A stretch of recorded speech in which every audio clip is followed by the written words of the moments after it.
Ya, assalamualaikum warahmatullahi wabarakatuh. Bersama saya Satria Cahya Prayoga. Di sini saya akan menjelaskan secara singkat tentang bab 11 yaitu sistem pendukung pengambilan keputusan. Yang pertama, pemecahan masalah dan pembuatan keputusan. Nah, ini terdiri atas respon terhadap hal yang berjalan dengan baik. Kemudian, fase pemecahan masalah. Ada aktivitas intelijen, aktivitas perancangan, aktivitas pemilihan, dan aktivitas pengkajian. Kemudian kerangka pikiran pemecahan masalah. Nah, ini dalam bab 2 itu telah ditampilkan dua kerangka berpikir yang berguna dalam pemecahan masalah yaitu model sistem umum perusahaan dan model 8 elemen lingkungan. Kemudian pendekatan sistem. Nah, perlakuan pemecahan masalah yang paling detail digambarkan di bab 7 ketika menyampaikan pendekatan sistem yaitu sederetan langkah yang dikelompokkan ke dalam 3 tahap yaitu upaya persiapan, upaya pendefinisian, dan upaya pemecahan. Kemudian pentingnya cara pandang sistem, yaitu mencegah manajer agar tidak bingung, kemudian menekan pentingnya memiliki tujuan yang baik, kemudian menekan pentingnya semua bagian organisasi untuk bekerja sama, mengangkat hubungan antara organisasi dengan lingkungannya, dan menempatkan nilai tinggi pada informasi. Membangun konsep.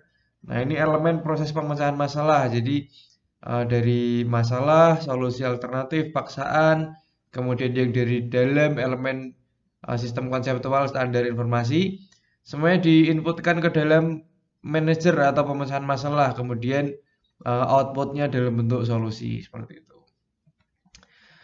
Memilih solusi yang terbaik. Jadi ini ada 3 pendekatan, yaitu yang pertama analisis, yaitu menganalisis, kemudian penilaian, yang terakhir kemudian penawaran. Nah, permasalahan versus gejala. Nah, perlu digarisbawahi, gejala dan masalah itu beda ya. Nah, gejala adalah kondisi yang dihasilkan masalah. Nah, seringkali seorang manajer itu melihat gejala bukan dari masalahnya gitu. Kemudian struktur permasalahan. Nah, dalam struktur permasalahan itu ada masalah terstruktur, yaitu terdiri atas unsur hubungan antara berbagai elemen yang semuanya dipahami oleh orang yang memecahkan masalah. Kemudian ada masalah yang tidak terstruktur. Nah, itu adalah masalah yang tidak memiliki elemen atau hubungan antar elemen yang dipahami oleh orang yang memecahkan masalah. Kemudian ada masalah semi terstruktur. Itu adalah masalah yang terdiri atas beberapa elemen atau hubungan yang dipahami oleh si pemecah masalah dan beberapa yang tidak dapat dipahami. Kemudian jenis keputusan. Nah, yang pertama ada keputusan terprogram. Nah, itu bersifat repetitif dan rutin. Kemudian ada keputusan yang tidak terprogram, itu bersifat baru, tidak terstruktur dan penuh konsekuensi. Lanjut sistem pendukung pengambilan keputusan, yaitu model DSS ini sudah dijelaskan pada bab sebelumnya. Modelnya seperti ini. Kemudian permodelan matematika, jenis model. Yang pertama ada model fisik. Nah, model fisik merupakan gambaran 3 dimensi entitasnya. Kemudian model naratif, nah itu menggambarkan entitas dengan kata-kata yang terucap atau tertulis. Kalau fisik tadi 3 dimensi, naratif ini tertulis. Kemudian model grafis itu menggambarkan entitas dengan abstraksi garis, simbol, atau bentuk. Kemudian model matematis itu dengan rumus matematika dan angka. Penggunaan model itu memberikan pengertian, kemudian memfasilitasi komunikasi dan memprediksi masa depan. Itu gunanya model. Lalu kelas model matematis. Model statis atau dinamis. Nah, model statis itu tidak melibatkan waktu sebagai salah satu variabel. Kalau model dinamis, ini model ini menggambarkan perilaku entitas seiring dengan waktu seperti gambar bergerak atau film. Kemudian model probabilitas atau deterministik. Nah, ini adalah kesempatan bahwa sesuatu akan terjadi. Kemudian model optimisasi adalah model yang memilih solusi terbaik dari berbagai alternatif yang ditampilkan. Kemudian ada model suboptimisasi. Nah, ini memungkinkan seorang manajer untuk memasukkan seperangkat keputusan. Lanjut, simulasi. Yang pertama ada skenario. Nah, istilah skenario ini digunakan untuk menggambarkan kondisi yang mempengaruhi simulasi. Kemudian variabel keputusan itu adalah nilai input yang dimasukkan manajer untuk mengukur dampak pada entitas. Kemudian ada teknik simulasi.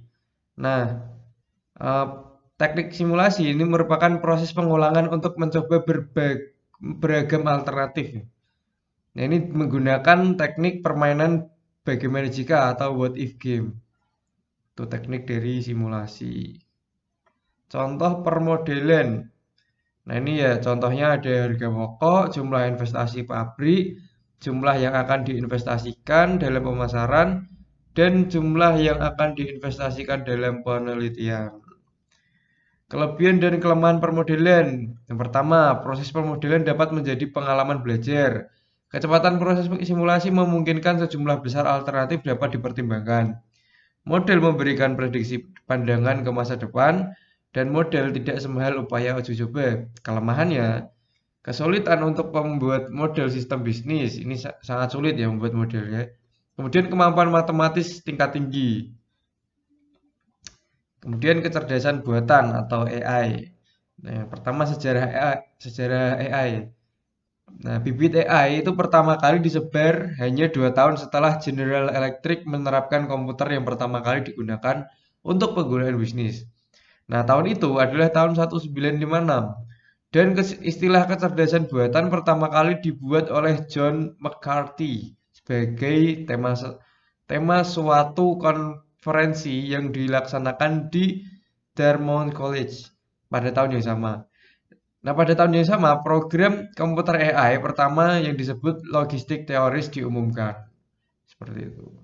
Kemudian wilayah AI. Wilayahnya ini ada sistem bakar, jaringan saraf tiruan, algoritma genetik, dan agen cerdas. Daya tarik sistem bakar. Nah, sistem bakar ini memberikan kesempatan untuk membuat keputusan yang melebihi kemampuan seorang manajer. Nah, sistem bakar itu juga dapat menjelaskan alasannya hingga menuju ke suatu keputusan. Kemudian konfigurasi sistem bakar. Yang pertama antarmuka pengguna, basis pengetahuan, mesin inferensi, dan mesin pengembangan. Nah, berikutnya konsep GDSS atau sistem pendukung pengambilan keputusan kelompok. Ini adalah sistem berbasis komputer yang membantu sekelompok orang melakukan tugas yang sama dan memberikan antar muka untuk digunakan bersama. Kemudian bagaimana GDSS membantu pemecahan masalah? Nah, asumsi yang mendasari GDSS adalah komunikasi yang lebih baik memungkinkan dibuatnya keputusan yang lebih baik juga. Letak lingkungan GDSS ya. Yang pertama, ruang keputusan. Nah, ruang keputusan adalah tempat sekelompok kecil orang yang bertemu langsung. Nah, kemudian ada fasilitator di dalamnya. Fasilitator adalah seorang yang tugas utamanya adalah menjaga diskusi di jalurnya. Kemudian ada di dalamnya komunikasi paralel.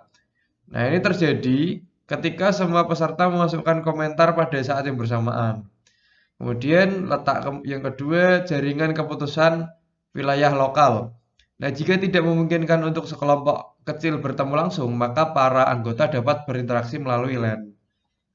Kemudian sesi legislatif, itu jika kelompok yang ada terlalu besar untuk suatu ruang keputusan, maka akan dibutuhkan sesi legislatif. Yang terakhir konferensi mediasi komputer.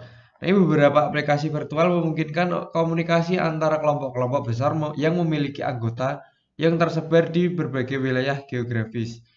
Jadi secara daring gitu ya. Nah, sekian presentasi dari saya. Apabila ada kesalahan mohon dimaafkan. Wassalamualaikum warahmatullahi wabarakatuh.